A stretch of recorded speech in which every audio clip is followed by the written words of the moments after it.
బాహుబలి కోసం రాజమౌళి ప్రభాస్ను పెట్టిన కష్టం అంతా ఇంత కాదు. ఆ తర్వాత అంతలా మరో దర్శకుడు డార్లింగ్ని ఇబ్బంది పెట్టలేదు. ప్రస్తుతం నటిస్తున్న ఓ సినిమా దర్శకుడిని చూసిన తర్వాత రాజమౌళి చాలా బెటర్ అన్న ఫీలింగ్లోకి ప్రభాస్ వచ్చాడా? డార్లింగ్ని చిత్రహింసలు పెడుతున్న ఆ దర్శకుడు ఎవరో చూద్దామా? బాహుబలితో ప్రభాస్ను పాన్ ఇండియా స్టార్ని చేయడానికి రాజమౌళి చాలా కష్టపడ్డాడు. అంతకంటే ఎక్కువగా ప్రభాస్తో వర్కౌట్స్ చేయించాడు. కత్తిసాములో గుర్రపు స్వారీలో ట్రైనింగ్ ఇప్పించాడు. రిహార్సల్స్ చేయించాడు. ప్రజెంట్ నటిస్తున్న స్పిరిట్లో ఇవేమీ లేకపోయినా, పెద్దగా ట్రైనింగ్ అవసరం లేకపోయినా దర్శకుడు సందీప్ వంగ ప్రభాస్ను పెడుతున్న కష్టం రేంజ్లో ఉందట. స్పిరిట్ షూటింగ్లో ప్రభాస్ 5 రోజులు పాల్గొన్నాడు. ఇందులోంచి ఫస్ట్ లుక్ రిలీజ్ చేశారు. ఈ బోల్డ్ సీన్ ముందు అర్జున్ రెడ్డి యానిమల్ పనికిరాదన్న టాక్ నడుస్తోంది. సీన్ ఎంత బాగా వచ్చినా ప్రభాస్ కు మాత్రం చుక్కలు చూపించాడు దర్శకుడు. స్పిరిట్ లో ఒక సీన్ చేశాడో లేదో సందీప్ కన్నా రాజమౌళి బెటర్ అన్న ఫీలింగ్ లోకి ప్రభాస్ వచ్చాడట. ఒక షాట్ కోసం ప్రభాస్ ను 2 గంటల పాటు ఎండలో నించోబెట్టాడని తెలిసిందే. ఒక సీన్కే ఇలా ఉంటే సినిమా పూర్తయ్యేలోగా ప్రభాస్ బెండు తీయడం గ్యారంటీ. బాడీ డబుల్ అన్నమాట లేకుండా నటించాల్సిందేనని ప్రభాస్ కు ముందే చెప్పాడట. ఎంత కష్టపెట్టినా ఫుటేజ్ చూసుకున్న ప్రభాస్ అదిరిపోయిందంటూ ఖుషి అయ్యాడని తెలిసిందే.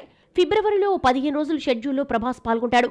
సినిమాను 2027 మార్చి 5న రిలీజ్ చేస్తున్నారు. అనిల్ రావిపూడి నెక్స్ట్ మూవీపై క్లారిటీ ఇవ్వకపోయినా హింట్ ఇచ్చాడు.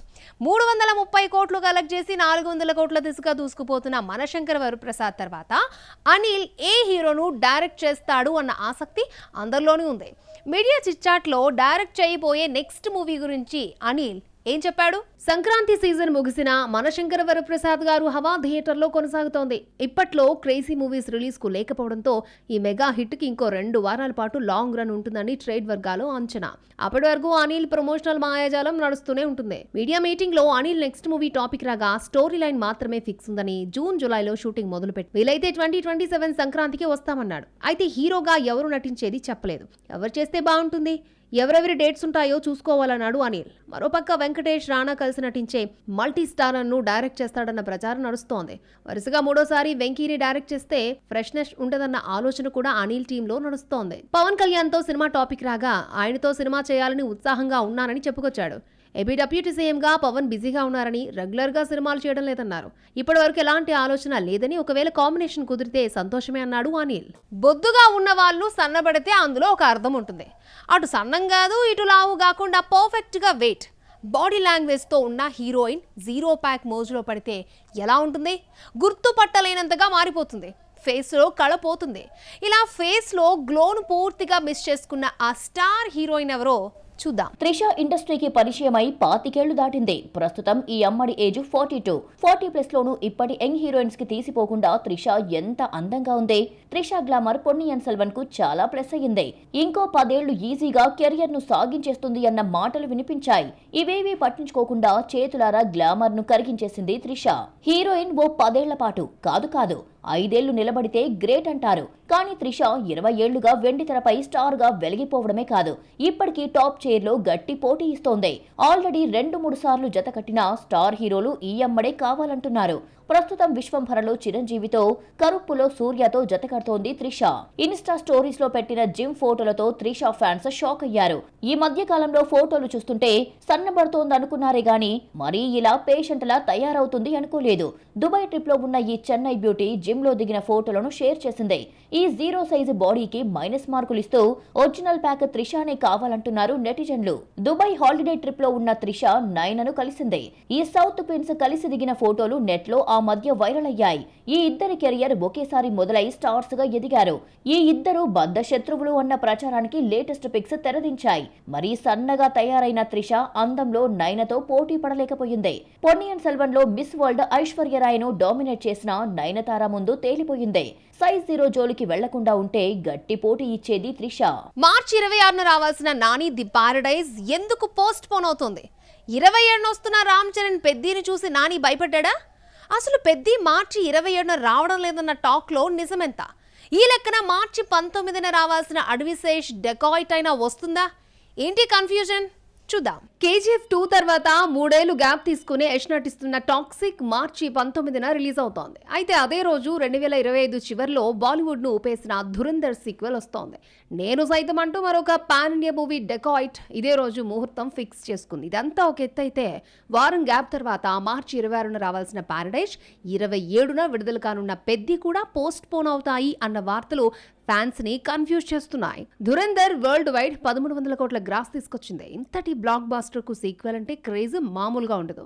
భారీ ఓపెనింగ్స్ ఉంటాయి. పాన్ ఇండియా ఇమేజ్ ఉన్న 2 సినిమాలు టాక్సిక్, ధురంధర్ ఒకేసారి ఒకే రోజు వస్తే హిందీలో టాక్సిక్ కు దెబ్బపడే అవకాశం ఉంది.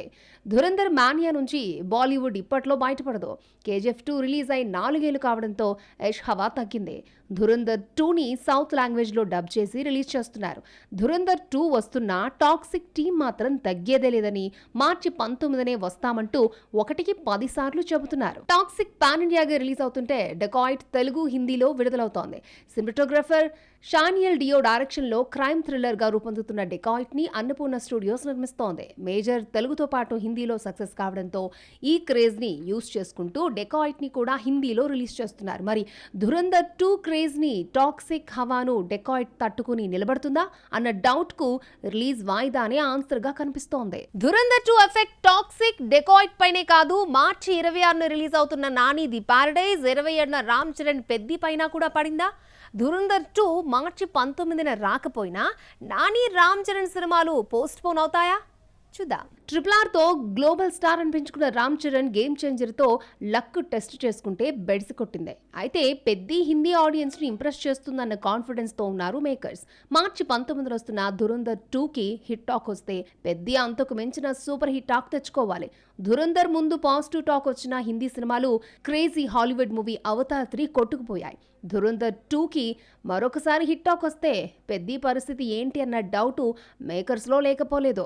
దసరా నుంచి తన ప్రతి సినిమాను హిందీలో రిలీజ్ అయ్యేలా జాగ్రత్త పడుతున్నాడు నాని. హాయ్ నాన్న హిట్ 3 తెలుగులో హిట్ అయినా హిందీలో నిరాశ తప్పడం లేదు. ప్రస్తుతం దసరా ఫ్రేమ్ శ్రీకాంత్ ఓదెలా డైరెక్షన్ లో నటిస్తున్న ది పారడైజ్ తో హిందీలో బోనీ కొట్టాలి అనుకుంటున్నాడు నాని. అయితే వారం ముందొస్తున్న టాక్సిక్, డెకాయిట్, ధురంధర్, మరుసటి రోజే వస్తున్న పెద్ది, ఇలా చాలా క్రేజీ ప్రాజెక్టుల మధ్య వస్తున్న పారడైజ్ హిందీలో పాజిటివ్ టాక్ తెచ్చుకోవడం అంత ఈజీ కాదు. ధురంధర్ 2 ఎఫెక్ట్ ఎలా ఉన్నా లేకపోయినా పెద్ది, ది పారడైజ్ అనుకున్న టైంకి రావడం కష్టమేనట. ఆ టైంకి ఈ 2 సినిమాల షూటింగ్స్ పూర్తయ్యే పరిస్థితి కనిపించడం లేదని, ఎంత స్పీడ్గా షూటింగ్ నడుస్తున్నా ఇంకో 2 నెలల్లో కంప్లీట్ చేయడం కష్టమే అన్న టాక్ నడుస్తోంది. ఒకవేళ ఈ 2 చిత్రాలు వాయిదా పడితే డెకాయిట్ మార్చి 27 స్లాట్లోకి వచ్చే ఛాన్స్ ఉంది. రవితేజ ఎలా ఉండేవాడు ఇలా అయిపోయాడేంటి? రవితేజకి ఏమైంది? స్వయంకృత అపరాధమే ఆయన పాలిట శాపమై ఫ్లాపులు రావడానికి కారణమైందా? 57 ఏళ్ళు వచ్చినా ఇప్పటికీ అదే ఎనర్జీతో కనిపిస్తున్నా హిట్ ఎందుకు పడడం లేదు? రవితేజకు సినిమా సంఖ్య, రెమ్యూనరేషన్ తప్ప కంటెంట్ పట్టదా? కథలో విషయం ఉందా లేదా? ఆడియన్స్ కు నచ్చుతుందా నచ్చదా? ఇవేవి చూసుకోకుండా ఓకే చెప్పేస్తున్నాడా? పోతే గీతే నిర్మాత పోతాడు. మన రెమ్యూనరేషన్ కు ఢోకా లేదన్న ఫీలింగ్ కు మాస్ రాజా వచ్చేశాడా? ఇదే మైండ్ తో ఉన్నాడు కాబట్టే వరుస ఫ్లాపులు వెంటాడుతున్నాయా అంటూ ఫిలిం నగర్ లో కొన్నేళ్లుగా చర్చ నడుస్తోంది. క్రాక్ తో మాస్ రాజా చాలా కాలానికి ఫామ్ లోకి వచ్చాడు అనుకుంటే ఆ తర్వాత వరుసగా 2 ఫ్లాపులు చూడాల్సి వచ్చింది. కిలాడి రొటీన్ ఫార్మేట్ తో బోర్ కొట్టించడంతో బాక్సాఫీస్ వద్ద 10 కోట్లు కూడా రాబట్టలేకపోయింది.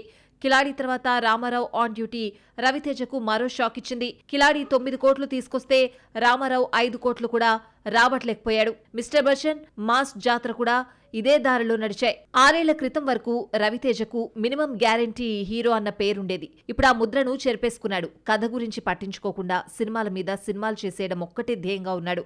కథలపై కాన్సంట్రేషన్ చేయలేకపోతున్నాడు. ఫ్యూచర్లో క్రేజ్ ఉంటుందో లేదో తెలీదు. ఇంకో 3 ఏళ్లైతే షష్టి పూర్తి జరుపుకోవాలి. వచ్చిన ఆఫర్స్ వదులుకోకుండా అన్నీ చేసేయడమే బెటర్ అన్న ఫీలింగ్లో ఉన్నాడా అనిపిస్తోంది. ఇంత ఎక్స్పీరియన్స్ ఉండి కథల గురించి పట్టించుకోకుండా ఎడాపెడా సినిమాలు చేసేస్తున్నాడు. అవి కాస్త ఫ్లాప్ అవుతున్నాయి. రవితేజ వంటి మాస్ హీరో సినిమాకు 10 కోట్లు కూడా రాకపోవడం షాక్ ఇస్తోంది. గ్యాప్ లేకుండా సినిమాలు చేసేయాలి. డేట్స్ అడ్జస్ట్ చేయడంలో ఉన్నంత శ్రద్ధ సరైన స్టోరీని ఎంచుకోవడంపై పెట్టడం లేదు. మాస్ మూవీస్ హిట్ కావడం లేదని ఫ్యామిలీ సబ్జెక్ట్ ఎంచుకుని భర్త మహాశైలకు విజ్ఞప్తితో వచ్చినా రాత మారలేదు. భర్త మహాశైలకు విజ్ఞప్తి నిరాశపరిచినా రవితేజకు వచ్చిన నష్టమేమీ లేదు. రెమ్యూనరేషన్ కు బ్రేకులు పడకుండా ఎప్పటికప్పుడు లైన్లో 2-3 సినిమాలు పెట్టేసుకుంటాడు. మ్యాడ్ ఫేమ్ కళ్యాణ్ శంకర్, మజిలీ, ఖుషీ తీసిన శివ నిర్వాణకు గ్రీన్ సిగ్నల్ ఇచ్చాడు. జరిగిందేదో జరిగిపోయింది. సెట్స్ పైకి వెళ్లే కథలపై దృష్టి పెట్టి మాస్ రాజా ఫామ్లోకొస్తే ప్రొడ్యూసర్స్, డిస్ట్రిబ్యూటర్స్ సేఫ్ అవుతారు.